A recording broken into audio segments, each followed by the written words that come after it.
Parents కూడా తెలుసు కాబట్టి ఏమంటే వాళ్ళ అబ్బాయి చదవలేదు మీరేం అడగాలంటే అబ్బాయిని స్కూల్కి పంపిస్తున్నాం అని చెప్పేవాళ్ళు ఎప్పుడన్నా చదవకూడదు. కానీ మీరేం చేస్తున్నారు, మీ పేరెంట్ ఫోన్ చేయడు, ఇంట్లోనేమో స్కూల్కి వెళ్తున్నాం అని చెప్తారు, ఇక్కడేమో బయట ఎక్కడో గడుపుతారు. చదవమని కూర్చోబెడితే చదవట్లేదు.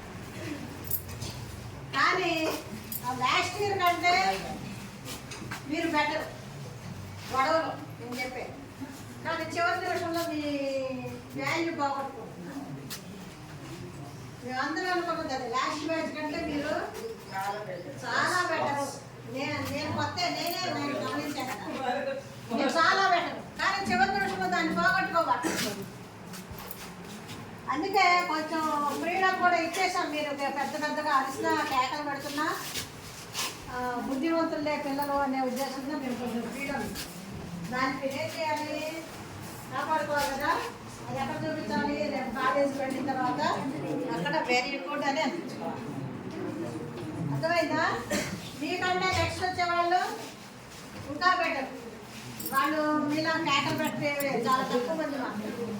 మీరు 50 మందిలో 30 మంది 35 మంది కేకలు పెట్టి పెద్దగా మాట్లాడతారు.